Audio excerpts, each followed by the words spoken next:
All right, welcome to SFL on air. It's a special day today because it's 420 and less exciting news. We also have a guest today, John Knetemann. Did I say that right, John? Knetemann. It's okay. In high school, and actually my entire life, I don't think anybody's ever really been able to get it except for people that have the last name. Yes. It's okay, Austin. I didn't need an introduction. It's not Yes, like... and Ali's here too. It's 420. It's a special day, so I Yes. forgot about Ali. But Ali's here. How you doing today, Ali? I'm doing good. Potheads rejoice. Got a good podcast. Yeah, I guess so. I mean, the thing is I think this episode will be coming out a little bit later, so maybe Yeah. we'll have like a weird. They'll be like it'll be like May 1st or something, and Well, yeah. I mean, Well- I don't know why. How did we get into the habit of just saying the date during our intros? Because you told me to. You said oh say yeah, the date. but doesn't it sound more professional? Like we know what we're doing. like- we know the date, I feel so. Yeah. Because I usually don't know the date. Right. If we say the date, it sounds very professional, and people will respect our opinions more because we know the date of the. Yes, look at us. We know the date today, so you should respect us. All right, so John is going to talk about. John, buddy, introduce yourself. Yeah, so my name is John Knetemann. I'm with Students for Liberty. I actually, honestly, it feels kind of weird.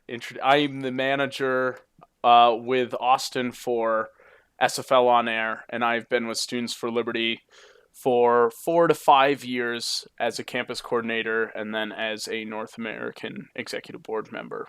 Oh wow! So, what got you into SFL? I'm just curious. What led you into like libertarianism or just SFL in general? I mean, Yeah, sure. So when I was a high school student, which I think it would have been 2012, I would say I was more conservative than libertarian in any kind of way, and I wanted to join the military, and I even set myself up for a path to West Point in the Air Force Academy, and then in 2012 I heard Ron Paul. It's one of our favorite homeboys down from Texas, or I guess representative in Texas. I actually have no idea where he's originally from, but I heard him. I kind of got more interested in the ideas of liberty, and I started attending Young Americans for Liberty at University of Denver, which had some campus coordinators from Students for Liberty there. And they invited me to a regional conference, which are hosted in the fall. And I really almost immediately at this conference, abandoned my conservative leanings and became pretty full-fledged libertarian. Even so that I completely abandoned my path for a military career just because I didn't want to work for the state in any kind of way. so did you feel like your standing on the political spectrum just changed, or did you feel like the right kind of left you behind and they went to a farther extreme than you were used to? Because I can see it from a leftist point of view, where the left is kind of, the left is not what it used to be. It's like the old liberals, the old Democrats seem more moderate today than they did probably 10 years ago. I mean, I'm just curious if you know what I'm trying to tell you. Yeah, I mean, I don't know. I mean, I've always been a little bit rebellious, I guess, which maybe was a something like deep-seated libertarian inside of me. But I honestly think I just kind of changed, especially my philosophy. And even since I have been a libertarian, exactly what kind of libertarian I am has changed pretty radically throughout the past 4 or 5 years, just in my stay at Students for Liberty. But I don't know. I wouldn't say it was like a shift that I felt betrayed by the right. I just changed. I mean, I was very young, of course. I was a senior in high school, so I didn't really have a coherent political philosophy at the time. So I was still learning, and I still am, which is why I've changed so much even during my college career, which thank God I'm graduating in 2 weeks finally. Woo! Can put that behind me. Yeah, awesome, man. So like yeah, I can actually relate to you in that sense where I felt very conservative, but then I noticed like yes, I'm conservative, but I'm not an authoritarian in the sense where I want, you know. So I never really had a side, and it just always felt like, you know, from talking to a lot of people on both ends of the spectrum that like no, you have to pick a side. Well, no, I'm on neither. You're up. I'm up. Yeah, though That's how I explain myself. Is I say that I'm up, but a weird thing is I kind of want my beliefs. I want my beliefs to be to go through. So, for example, yesterday at I was here at my house with my friend Ariana, and she left a mess on the table, and I wanted her to clean it up. And Yeah, I mean, how I total got her to clean it disrespect up, for private property right right? there. Like, wow. Like, Total wow. disrespect. So I wanted her to clean it up. And what I told her is, I'm going to go upstairs, and what I want you to do, and I was looking at the table, is do whatever fuck you want because you're an individual and you can make your own choices. And then when I took a shower and I came down, and she did it because I gave her the choice to do something. When you give people the choice to do something, I swear they're more willing to do it, especially if they know what they're supposed to do. I think that's weird. I don't know. I'm gonna have to go to Ollie on this. Isn't that a little weird? That yeah. like, could you imagine doing that? Like being like, okay, I'm gonna go upstairs and take a shower, and I'm gonna imply that you should clean up this mess, young lady. I see where he's coming from. It also depends on the other person as well. Like they're not always going to be like, "Yeah, I'll just do what you're implying me to do." That's too much, man. That's I mean, if I'm close to this person, I could imagine doing that. But if it's just kind of like a acquaintance friend, like someone I'm very new to being a friend with, I couldn't imagine being like kind of like it sounds very passive aggressive yeah, to me, it's almost like. yeah, it is a little bit passive aggressive. What That's what it sounds it like was to me. very passive aggressive, and it was an exaggerated example of how Liberty works, but Liberty isn't as passive aggressive. The point though is that um, people don't need to be forced to do things that they know they should do. You can give people information, you can debate, you can argue, but I almost feel like telling something that they have to do something almost makes them not want to do it. It feels like it takes away their free will. That's not always the case. I don't think that's always the case. Well, if it's a close friend and you're implying something, it's like yes, they'll do you the. I think actually no, a close friend like me. If you told me to do something, I'd be like no, I'm not gonna clean up your mess or my mess. I'm just gonna leave. Yeah, I don't think I would go for it. I think I would almost make a bigger mess Yes, and then but leave. if I'm like a polite acquaintance and I'm just a guest at your home and we don't know each other to the extent that we know each other like right now, like we were just I don't know, yeah, just acquaintances. Then I'd be like, okay, I'll clean up my mess. Isn't that how society is? We start out as acquaintances and we're always trying to be nice, and then like later we grow up and in our 20s we're just like, why am I doing everything you're telling me to do? And you just rebel.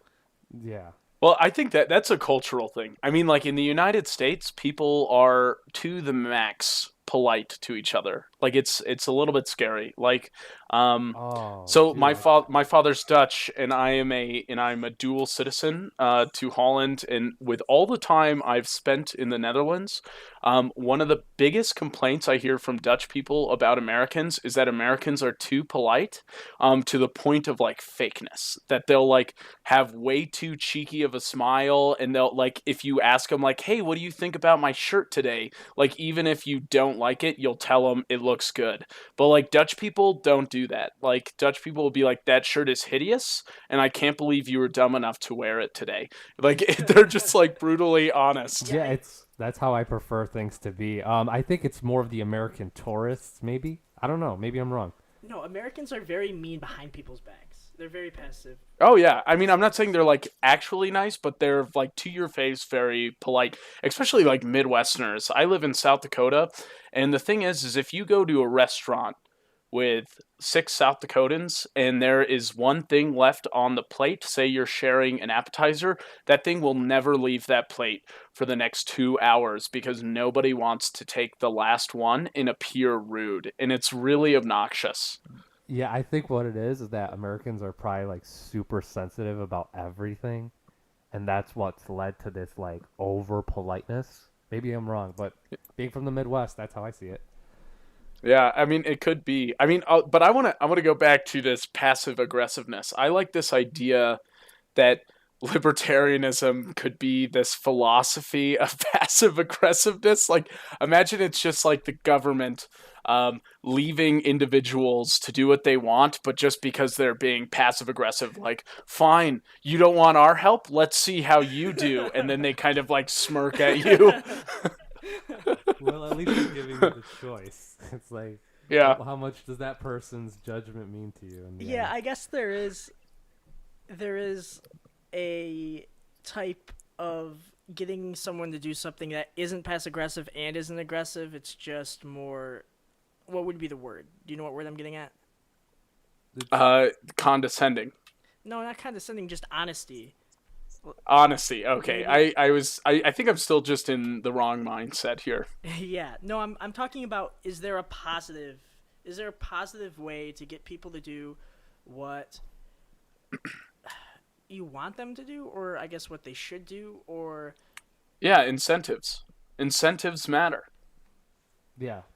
I'm kind of. So like instead of like to your friend being like, "Oh, I'm going to go upstairs and take a shower," be like, "You know what? If you don't clean up this mess, I'll never be your friend again." And then look at that. Boom, I incentives. don't I like don't that. I actually don't like. suggest doing that. No, I feel like I want people to do what they want to do, and I honestly I didn't want her to pick up that mess. I just wanted her to do what she wanted to do. I looked at the table, but it was more like I was she knew what I wanted, but I didn't want her to do what I want. And she just happened to end up doing what I wanted, and I went downstairs and I was just laughing. I just thought of this in a libertarian sense. Like, I told her to do whatever she wanted to do, and she did what I wanted. It was really weird. Almost to the point of not Well, Well, belief. the way you explained it earlier, I was kind of confused. So, you implied that you wanted her to do something, Did I but imply it? I don't know if I implied it. I looked at the table. She saw that I looked at the table, and then I looked at her and I said, I'm going to go upstairs and take a shower. When I come down here, I want you to do whatever you want. I don't care. Like, I was joking with her, and she implied that what I was going to say was the dishes, the mess, but I never said that. that's okay. so do you think you can't provide incentives like in friendships and relationships like that? Like, I mean, I'm reminded in like 2014, there was this couple that they had like a computer science. They both were computer scientists, and they were married and had kids. I don't really remember how many kids, but they would pay each other to like put the kids to bed. So like the wife would pay the husband to put the kids to bed. The husband would pay the wife to like get tacos if it was like bad weather, or like they would pay each other to do chores, and even like really like mundane or like things that are seen as like normal couple chores, like putting your kids to bed. Um, I think very every very relationship is different. it's a market relationship that they're having. yeah, it all depends on the two people. I'm never Or going. three people or five people. I think Yeah. every type of relationship is different, and anytime there's conflict, I think there should be an individualized plan or solution involving everybody that's involved. Does that make sense? Yeah. Hmm. Yeah. All right, Liberty and Dungeons and Dragons. We'll get into Liberty and Dungeons and Dragons. Take it away. Take it away, John.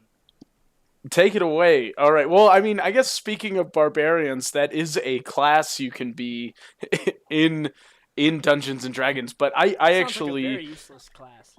based on my No, it's information. useful. It's just like sheer strength. You're just like a sheer strength class. But I actually don't play Dungeons and Dragons. I play Pathfinder, which is just like Dungeons and Dragons, except it's for people that enjoy playing like fun games.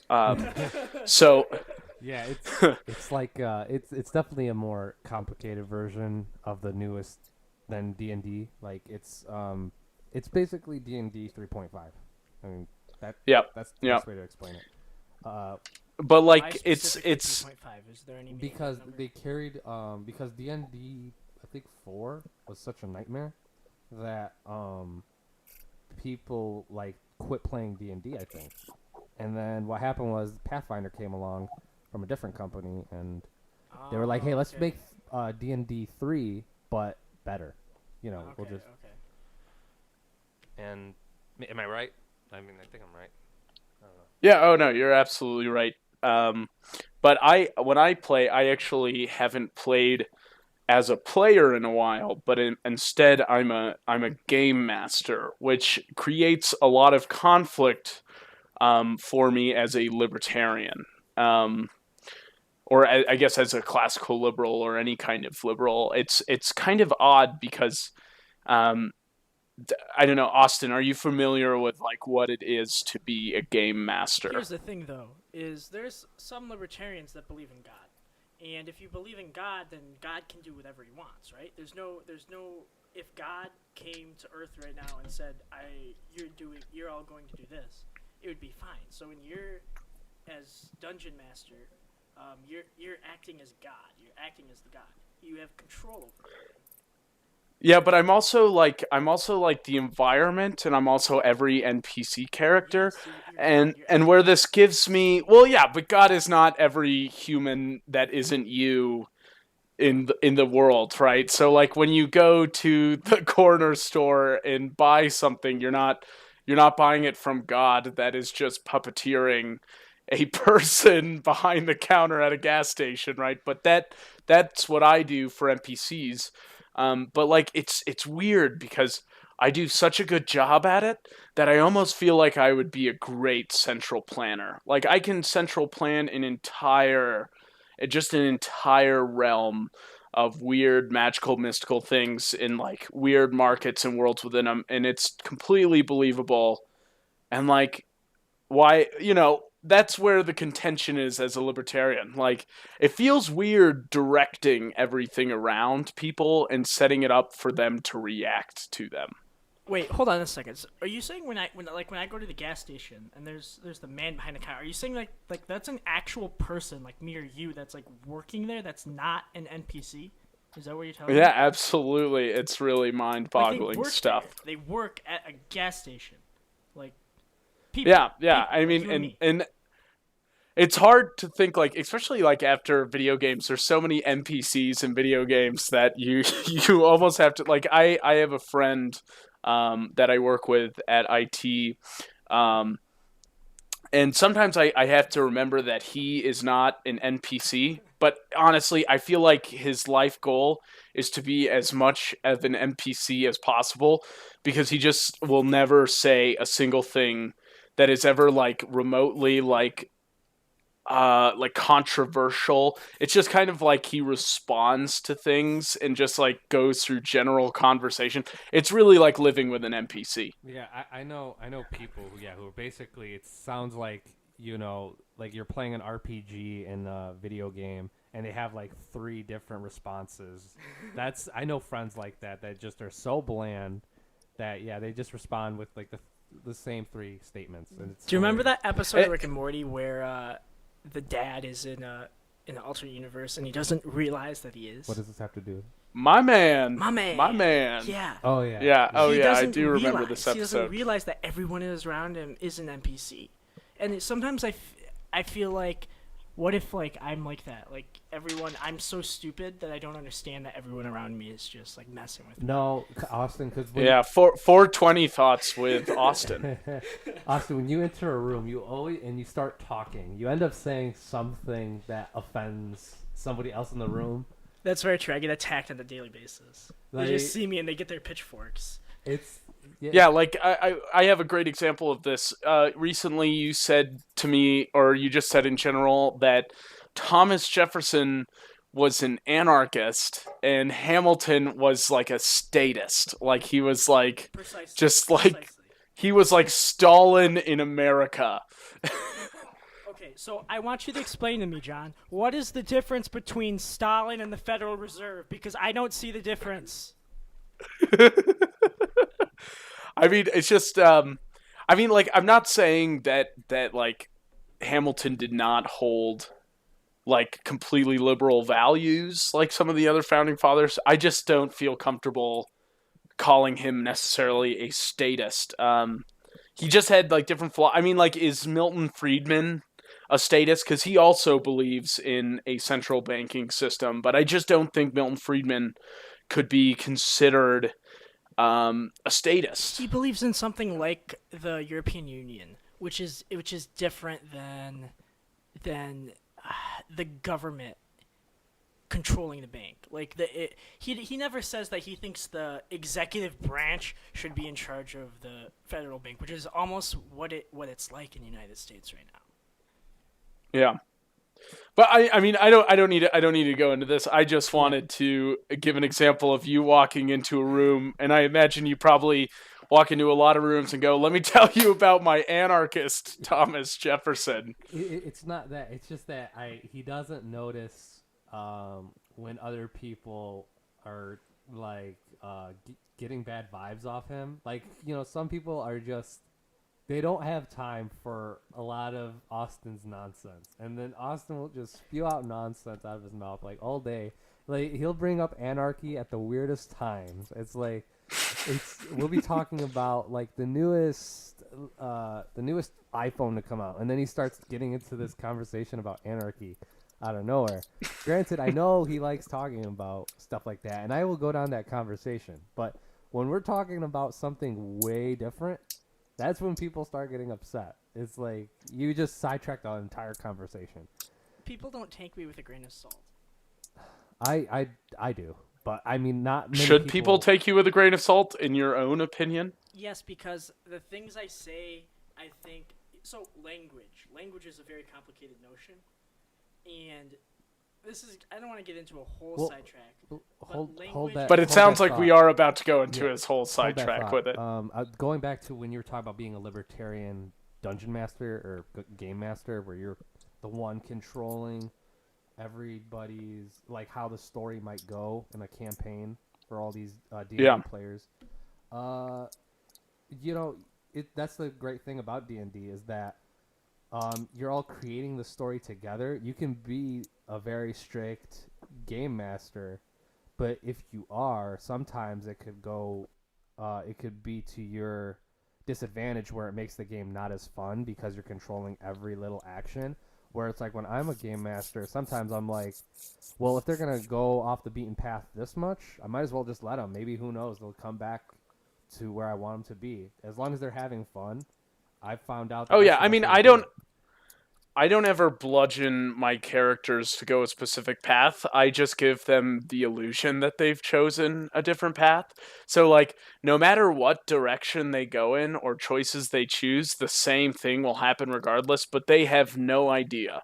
So, like, it could be like, well, you hear a voice calling you towards the path, and then they're like, well, we don't want to take the path, so we're going to go just off into the woods instead. And then Right, the and then same thing would have happened to them anyways, but they decided to go in the woods, so instead they're doing it in the woods instead of like a house. But the exact same thing happens regardless. Right. I know some dungeon masters where, they'll go into every nook and cranny of a room and of a map that they've designed for the story, and like, oh, there's a tea kettle over here. You open it and nothing's in it, and sometimes there's tea in it. Like, oh no, every little thing is scripted for them, and they take up so much time just on the little details of their story, and then they get upset with the fact that you didn't notice a painting in the room that they designed, where it's like, Yeah. okay, like, it's not important to the story. It's hard to notice a painting. It's hard to notice a painting in a room that you're not actually inside of. Right. I'm just saying, like, if you Yeah, they like want you to notice all the plans they put into this huge story when it's really not necessary, and you should just let the players do what they want. I understand that people put a lot of time into their campaigns and they want to, they want their players to experience everything, but that's kind of hard. I mean, you got to let people Virtual do. reality Pathfinder. That would be amazing, but virtual then you would have to reality. be like a graphic design. But you would have to be like I don't know how to like create 3-dimensional rooms that you No, could but then you use. would have a That takes system a that does it huge for skill you. set. That's the thing between tabletop RPGs and video game Like RPGs. MMOs, Yeah, basically. because video game RPGs they're Very yeah, scripted. they're scripted. Like when you talk to an NPC, they might only have like 3 or 4 responses, because there's only 3 or 4 questions you can ask them. That's what's programmed into the game. Or when you're fighting a bunch of bad guys, you could choose to make peace with the bad guys instead of fighting them.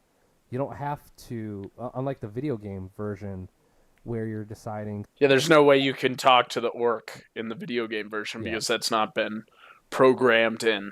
Right, so that's the cool thing about Pathfinder or D&D. Like those tabletop RPGs are used with your imagination, so there's so many possibilities. Like there's an infinite amount of possibilities, basically. Yeah. If you want to think about it. Yeah, that so way. I feel like you've given me a new perspective on this. I guess maybe I am a more libertarian game master, whatever that may mean, because I definitely am not the kind of game master that rules with the iron fist. Right, and there's those game masters that are like that, and then it ends up making the game worse. It's just not enjoyable for the players when they're forced into every situation instead of letting them find the situation themselves. And it's basically how good of a storyteller are you? Can you make the characters feel like they have freedom in this world you've made? And I think that goes into liberty, in real life just as much. Like you have to give people the freedom to do what they want to do, and they'll usually end up doing the right thing. Like Yeah. most players, they're not gonna dilly dally all day or do something really stupid. In the end, they're gonna want to get to your story. As long, but you'll notice when you give those players that liberty, they enjoy their games so much more. So yeah, that was the point I was getting you at. always get those players as well that take their liberties and just like use them to just drive the game master absolutely insane. The last session I did, there was a player that literally could not be not hostile to anybody around. So they would just like, it would be like you walk up to an outpost, well, it's time to burn it down. Walk up to the king, stab him, whatever it is.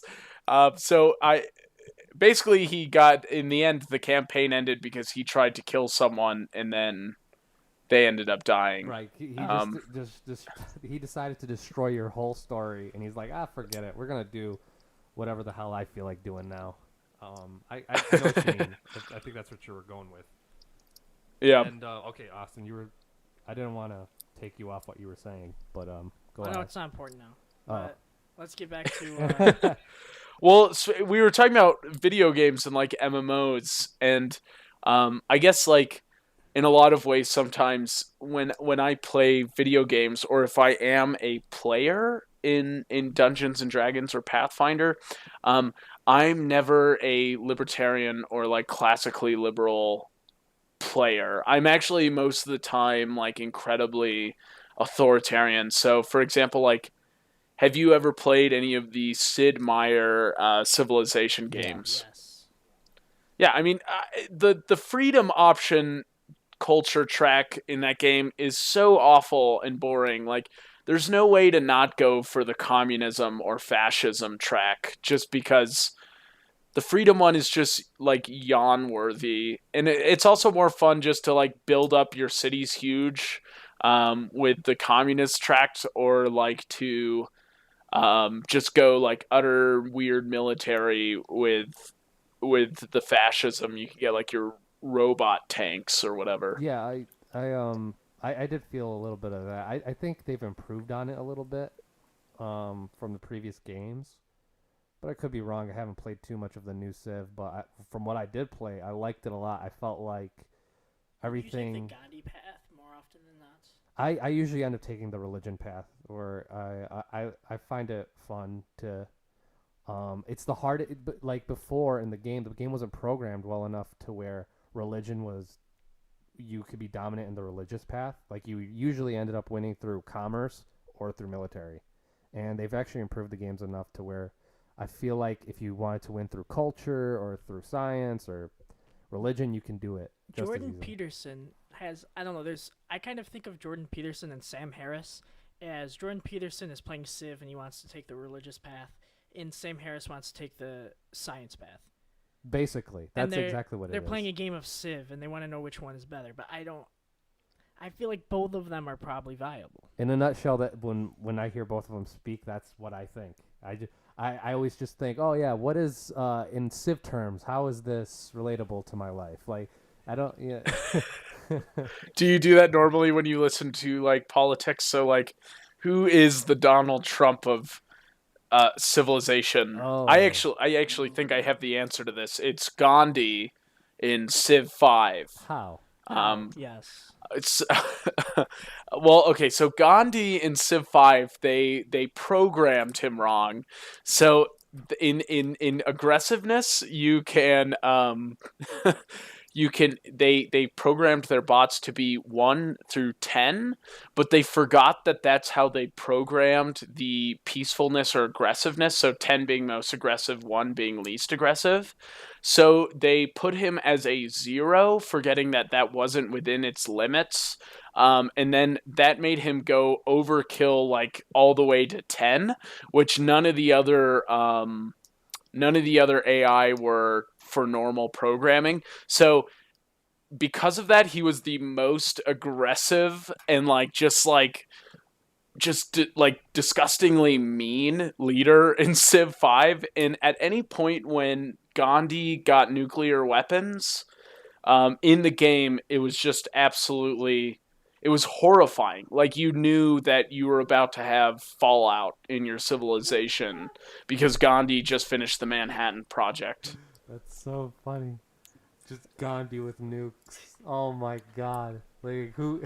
And he was always mean. Like, you would go to talk to him and like he would try to be trade like, with him, "You and he just would always grab- tell just you grab them no. by their groins." Yeah, I don't know what was up with the programming with Gandhi, because I know I've played a lot of Civ 5, and I remember that a lot of these peaceful leaders were always programmed to be super mean for some reason. Like, you can never get them to like work with you at all, or they were just so isolationists. Like, it was ridiculous. It felt like that. It felt like they were isolationists. All the peaceful. Well, Gandhi was the most aggressive leader in that game, and it was just he was scary. He was a force to be reckoned with on the international stage. He was, and Gandhi has always been my favorite leader to play in every Civ game that I've played, and it's great. But I thought he's so different in each game. So isn't it? His path to winning, I mean, every leader has a preferred path to winning. It's just that his preferred path was the weakest for the longest time. Like, religion, like, wasn't the best way to win the game. Like, you were really going to get stomped when you were playing multiplayer. So, you always ended up having to win through commerce or through military. And what I like about the newest one is that I felt like I had a lot more power through religion and through culture. So it felt more balanced. But what is the most fair? Which one is the most fair? There's. What do you mean? But how do you mean fair? What do you mean? Like, can you be fair in these games? No, You don't want to be fair. You want to destroy your I'm opponents. trying to apply this to real-world situations because I think Civ is a good example of politics. See, I'm not trying to apply to real-world situations. I'm trying to play a game, okay?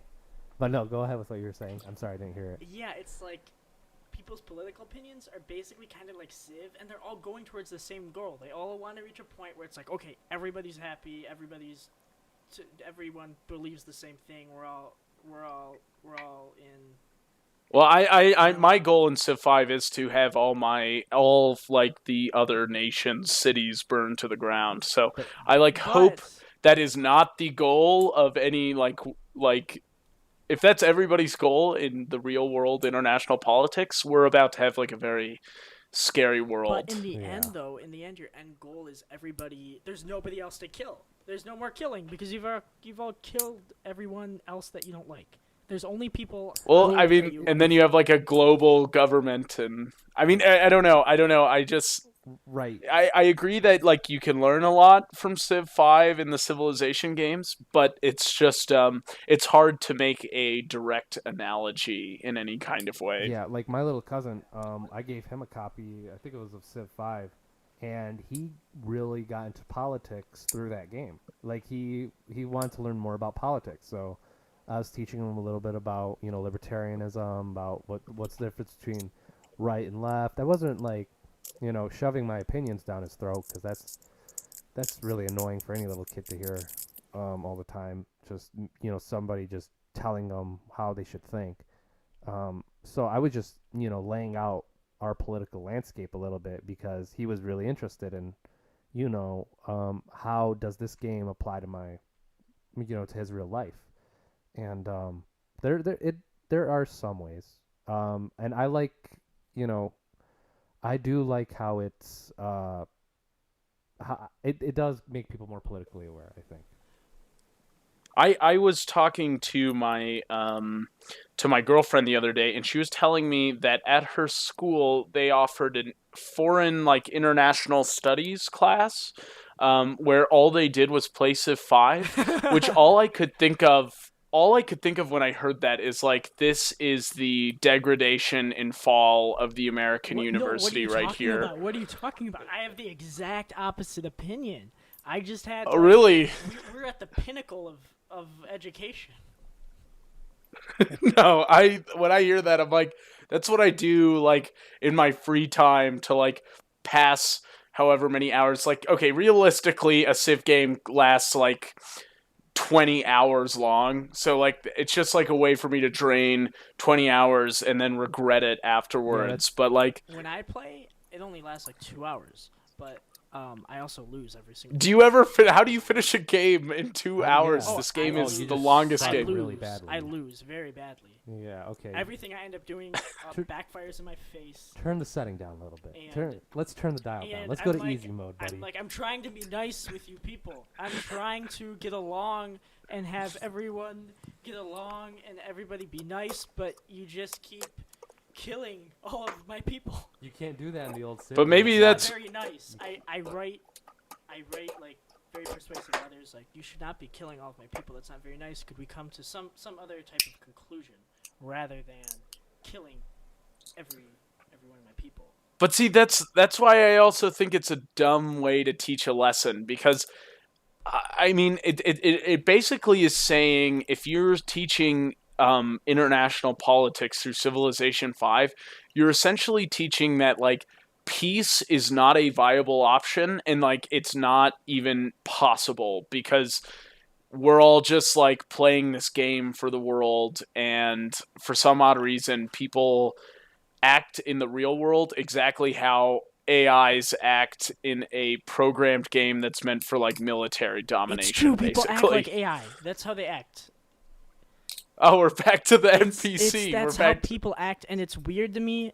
Okay, so one time I wanted to test this theory, and it put me into a deep spiral depression. But basically, I was studying a lot of psychology, and I was seeing if I could just behave in a way that made people give me whatever I wanted and do whatever I wanted.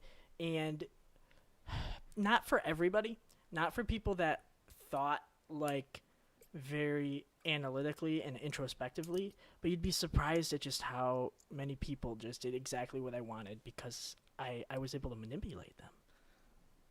Wow, I think manipulate's the wrong word for just getting to know people and knowing how to work with Here's them. the thing, I have no social skills whatsoever. For me, social skills feels like manipulation. Like me walking up to somebody and be like, "Hi, how are you doing? how was your day? That feels like manipulation because I would never do that. I don't care about their day. I don't want to say hi to them. I just want Wow, well, coffee. all those times you've ever told me how my day is, now I'm realizing that it was all a sham. Because I don't do that. I find the idea of social skills very strange. Very strange. I just want to be like, hey, you're a person. I'm a person. Can I get some coffee? You work here. Can I get coffee? Right? I don't know. I find Yeah, I you mean, don't yeah, like the okay. small So when talk, I you know? order coffee, when I offer coffee, yeah, if I ask like a barista how like his or her day is going, yeah, I mean, I don't you really don't really mean like it. care that much. I mean, You're I'm not just fake. this is back to our politeness conversation, right? I'm an American that lives in the West Midwest, and I just am programmed to like do all the niceties. But I feel Right. like I'm more of a real person Pro- for not being fake, for not pretending to care. Like, yeah, when I'm in like the back of an Uber and then this Uber driver just won't stop talking to me, I'm like, dude, just get me to my destination. I don't want to talk. I don't. I'm just so tired or whatever. You know, that's the problem with small talk all the time. Is like if you're doing a service for somebody, sometimes you need to get the hint that somebody doesn't want to talk to you. But here's the thing, though. Me and Austin are different because we're not typical Midwesterners. We're in Detroit basically, and so since we're from like urban areas, it's very different. The East Coast of the Midwest. Yes, that's exactly what it is. Like if you go to any big city, it doesn't really reflect the rest of the Midwest in those big cities. Like if you go to Detroit, Cleveland, those cities aren't the same as outside of the like. We have the opposite. But problem. I don't think it's fake. I don't think it's fake to ask like a cashier how their day is doing, even if you don't necessarily like care that much, because I mean they know, like they do the exact same thing. Like they know that like it's just kind of a formality that you're going through. They do the same formality when they buy things. Like it's just kind of like a custom. Yeah, It's just customary. Hello, how are you? Good, good. Okay. Like in Here's I the would difference, like though. a Here's the difference: is I feel like I have no meaning when I'm actually asking someone how their day is going. Because with you, when I ask you how your day is going, a lot of times I mean it. And with other people, I ask them how their day is going, and I'm actually meaning it. I want to get into a conversation with them, but then they just say, good, how are you? Because they're so used to the fakeness that it's hard for me to be genuine. And it would be really See weird now for me to now I say, just feel like you're just backpedaling because I accused you of fakely asking me how my day was, and now you're trying no, I to don't give a shit about you. I'm explain just it to being me. honest. You're my boss. I care. I have to get into a closer relationship with you That's because true. That's true. it's advantageous for me, and it would be easier for me if we were better friends. yeah, but with coworkers, it's different. Like if John was here, it would be very easy to hang out with him, like for sure. But it's just that with coworkers, you kind of had to care a little bit about their well-being in order for both people to work well with each other and to like if you have a job that needs to get done, if somebody's feeling like crap and you just don't give a shit at all and you're not empathetic to that fact. Potentially. Like, let's say I'm asking John how his day is going. I already know John, but let's say I didn't know John. I was asking him how his day was going, and I got to know him. I didn't like him. Then I would just tell him like, "Hey, John, I don't like you." Do you do that? I don't believe you do No, that. he's not. You He doesn't have the cojones to do something like that. It There's- depends. It depends. It depends. I feel like Like Austin has seen me be pretty blunt with people, but that's just old habits I just can't kick off my back. Like I'm trying to be more polite, but it's really hard, man. Like if somebody ticks me off, like I usually just tell it like it is. Where Austin, he's kind of more, he'll be a little bit nicer about it, like when he doesn't want to talk to somebody. I'm nice about it, but yeah. I'd still say it. Yeah, he'll imply like, "Hey, you should do what I Yes. want you to do. I'll be back. I'll just go take a shower real quick and help you." Hopefully, yeah. So, I mean, like I just think it's I mean, it's difficult because it's hard to say like I don't truly like it's not that I don't care when I ask people like how they are doing, like in passing, like if they're strangers to me, because like in a large way I like do care how people are doing. It's just that like I don't really. It's that it's such a mindless process. That like I'm not even really thinking about what I'm saying. It's just like how are you doing? It's just something that like rolls off of everybody's tongue just as you are like starting a conversation. Or like what's up, for example. You say what's up. The sky. And That's my go-to yeah, answer. I'm honest. yeah. And everyone just despises you for saying the sky instead of what you actually are feeling.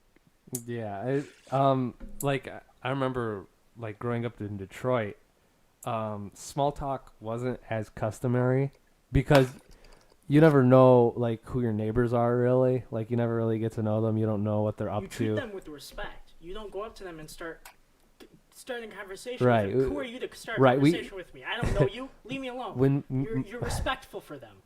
You're Yeah. respectful to them by not talking to them. Right, like my father, he Yeah. worked his ass off to get out of Detroit because we were like our house got robbed a few times, and it was a dangerous area we You were have to living defend in. your property. Right. You So have to, I like thing Detroit. was is like making small talk with people that you might not get along with is kind of dangerous there because you don't know if your neighbor's a criminal or not, and it just felt we never felt safe. And then so we got used to that way of just no small talk, do your business, go to work, go home, stuff like that. And then once we moved to the suburbs outside of Detroit, we had these we had white neighbors, and they were like, oh, hello there, neighbor. And then my dad's like, get in the house now. Get in the house.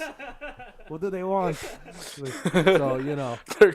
They're coming to talk to us. It's Midwesterners strike again. Daddy, what's wrong? I mean, like, they're just saying, hi, get in the house. We don't know these people. Like, it's crazy, man. Just, there's the level of distrust in Detroit is real. And we got so used to that, I mean, for good reason, but. have you guys seen the new? Have you guys seen the new Star Wars trailer? I haven't seen the trailer. did, and I can't wait to watch this movie. I mean, it's fantastic. I mean, it's truly like finally, I think Star Wars in the cinematics is going to have not this stupid evil versus simply good aspect to it. So like in like the games, in the comic books, in the regular novel books, this has always been an element. But in the movies, almost all you've ever seen is just like there is good holy Jedi order, like you are just wow, look at you upstanding republic, or you are absolutely like destitute evil empire. Wait. The Jedi's like are the good guys and the Empires are the bad guys?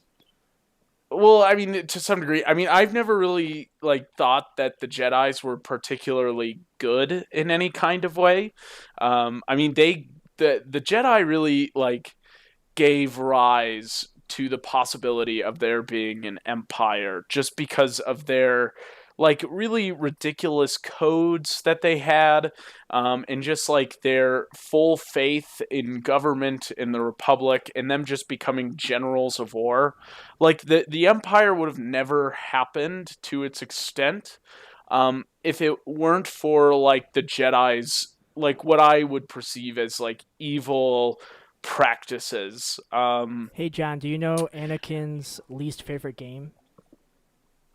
It's No. The Floor is Lava. Oh, the floor is I think I mean I don't know. I mean the Jedi are not good. They're really like these kind of like they're what Ayn Rand would call like absolute second-hander like altruists in my opinion.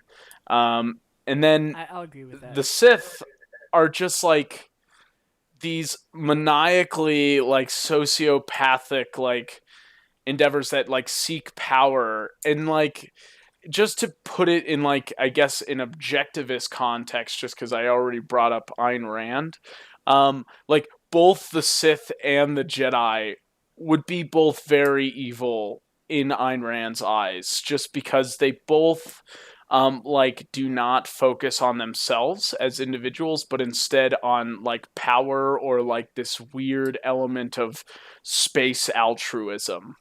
It's like a form of collectivism. It seems is how they view everything. They Yeah, yeah. I mean, in both sides, really. Like, But don't and the Sith are just terrible. But in Star I Wars mean, you gotta though, love the it doesn't Sith explain too. it that well. But aren't the Metachlorians, don't they like determine your what you are and determine like whether you're good or mad? No. So the midichlorians are something that us Star Wars fans like to ignore because it's really dumb. But they don't actually determine if you're like light side or dark side, but in the end, and I think we're gonna see an element of this in the new movie. Being using the light side of the force does not necessarily mean good, and using the dark side of the force does not necessarily mean evil. But instead, it's how you like use these powers. For example, like Luke Skywalker, um, is absolutely a good character, but in Return of the Jedi, you see him use Force Choke, which is a dark side power. He chokes one of the pig guards at Jabba's palace, the Gamorreans. Um, and it's just, and that is like an important aspect that I think is important to think of. But the problem Well, you have to is choke that for Star good instead Wars. of choking for evil. Well, George Lucas, you gotta joke. George Lucas was not really interested in telling that story, and none of really Star Wars has ever been interested in telling that story. And I really think that's because Star Wars is interested more in it's Star Wars tells a very leftist idea of what good and evil is, and like what it means to like how people interact with each other. Like it's all very leftist in my opinion. Regardless, Star Wars is still my favorite story of all time. Right next to Lord of the Rings, which is not leftist at all. So Yeah, it's I can see where you're coming from with that. It's really interesting to see political philosophy in cinema, especially in Star Wars. I think you also see a lot of it Star Trek. in Star Trek as well. That's what I was gonna go.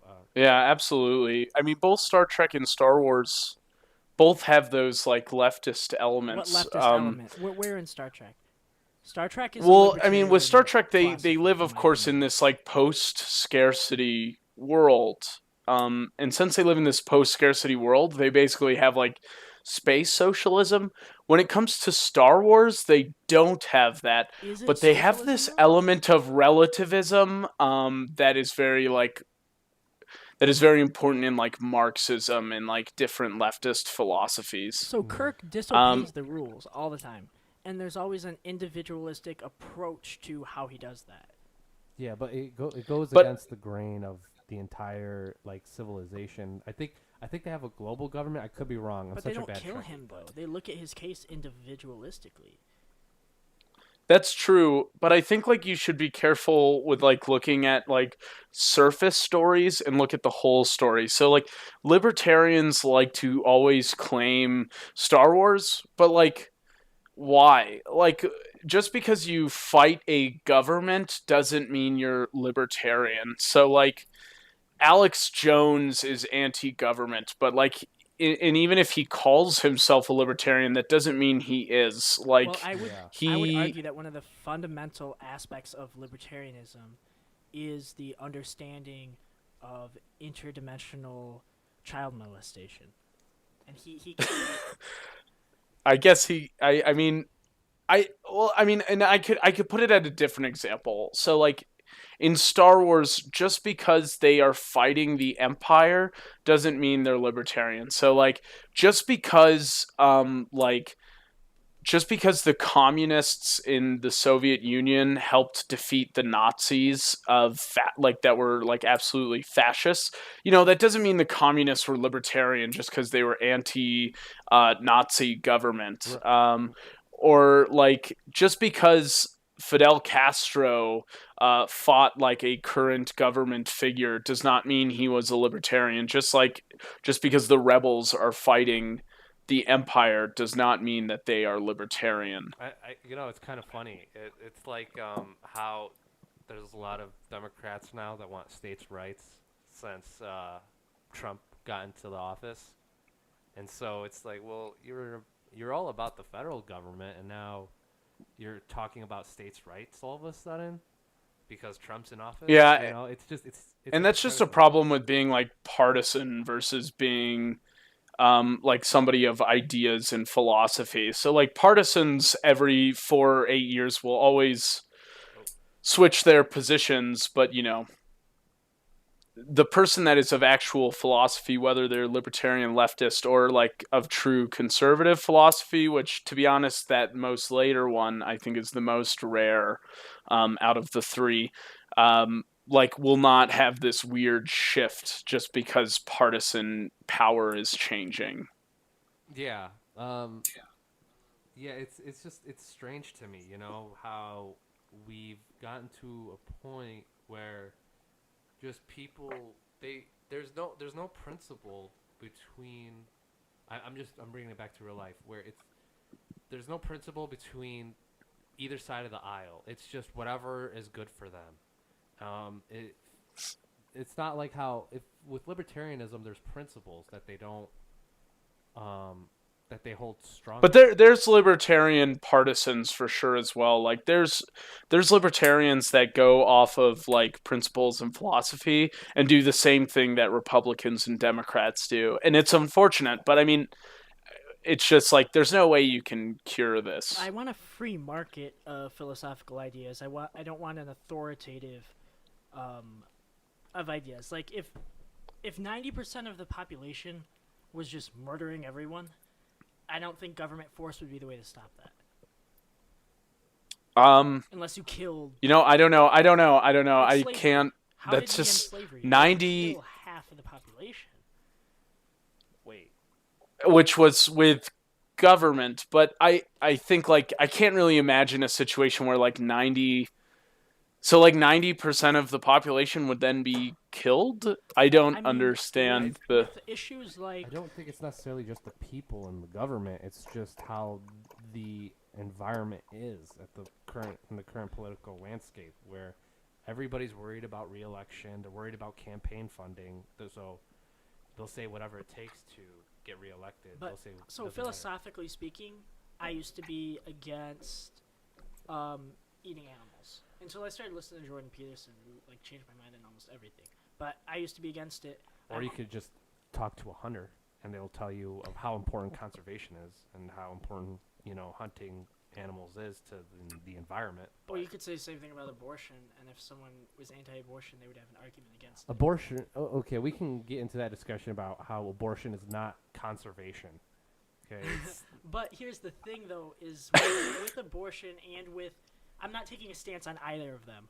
All I'm saying is that enough people disagree that if you really wanted to end it, you would have to have a civil war, which seems kind of. I mean, I don't know. It's difficult to say. And it I think it has a lot of factors in it, but there's certainly like partisans on both sides that don't follow a particular philosophy.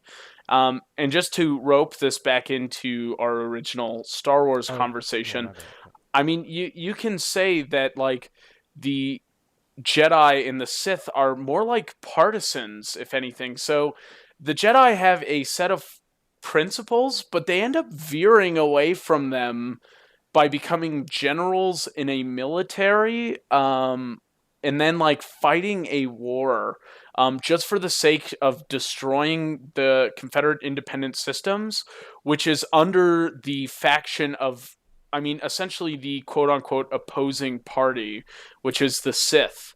And that's an example of an entire like group of people abandoning their philosophy for almost like a partisan conflict that is between the Sith and the Jedi. So you're saying it's basically between two authoritarian sides. It's not really libertarianism. Is that what you're going with? Well, it's more just this idea of like partisans. So the Jedi have a philosophy, and it would be great to call them ideologues, but in the end, they abandon all their principles for the sake of their party platform, which is The basically ends to justify the means. defeat. Yeah, the ends justify the means, and they abandon their principles by becoming militaries in an army. I mean, it doesn't really have anything to do with libertarianism, except it exemplifies this idea of people that could be like principle driven, but instead are partisan driven, um, to like find a specific end. Oh, okay. I see. That's really interesting because I never thought about it that way. Um, The downfall of the republic was because of partisanism. Basically, I don't really know exactly how you would say this, but because of partisan mindsets of the Jedi instead of principled mindsets of the Jedi, which I don't think the principles of the Jedi were really all that great anyways, but yeah. There's also I mean, the it could movie be argued bias that way. of how biasly they show one side being good and one side being bad. Yeah, absolutely. Yeah, that definitely has a big part to do with it. I mean, I don't know. I really never thought about partisan in Star Wars until you explained it to me. That actually is Well, super interesting. there's a lot of nuances to the Star Wars politics that like can be looked at, especially in the prequels, just because the prequels are like 50% politics. But like in the like original movies, A New Hope, Empire Strikes Back, and Return of the Jedi, it's really difficult to find a political philosophy there, just because it's not really about a general setting story. It's just kind of about Luke, Leia, and Han and what they are currently doing. But what about Qui-Gon So it's Jinn? hard to. Qui-Gon Jinn Yeah. and Obi-Wan Kenobi, they didn't want the war in Naboo. They went to go influence the Federation into not having. They tried to have a civil discussion about it. And they responded by, in my opinion, a blatant attack on the non-aggression principle by trying to kill them. Who broke the non-aggression? Like Qui-Gon Jinn or The Federation. Yeah, the Trade Federation absolutely did. I mean, I'm not saying that. I mean, since Qui-Gon Jinn, I mean, they were like trapped in a room which poison gas was filled into. Like Obi-Wan Kenobi and Qui-Gon Jinn absolutely were in the right It's to a gray defend area, their but lives. I think trapping someone in a door with poison gas is a violation of the non-aggression principle. Yeah, I almost would say it's not a gray area, but pretty clear cut there, buddy. See, now you know why people get upset with me. They have to take me with a grain of salt. Yeah, well, I don't even know if it's a grain. I almost feel like it's a whole shaker of salt. It's a whole mine of salt. It's just Salt. Yeah, it's the salt of the earth, Austin Mulka. Do you have anything you want to plug, John? Anything you want to plug? Yeah, okay. I'll plug the Campus Coordinator Program. Sign up for it on Students for Liberty's website. It is the premier training program for Students for Liberty in which you can become an activist in the growing liberty movement today. Why? That was a good plug. Why? No, That was a I great wanna plug. know Why? Tell us why. Why? Because we want to fight for a freer future, and it's time to like take up arms. I guess in a figurative way. I want to make it stress that that is in a very figurative way. It's more like take up free speech balls and petitions to the school and books and hand them out around the campus. Like as a campus coordinator, you really want to educate people on campus in Liberty. And we also want to support student groups like Young Americans for Liberty, Students for Sensible Drug Policy, Students for Stateless Society, college libertarians, sometimes even college Republicans, and just anybody that has a mindset for liberty. a round of applause for John. Thank you, buddy. Thank you. Thank you for having me on. Thank you for the 2 rounds of claps. That's great. Nope. Thanks for listening to the podcast, guys. Follow SFL on air on Twitter, right? We have a Twitter handle now, right? We have Twitter. Yes. Follow us on SFL on air. Join the CC program. See you guys. See you later.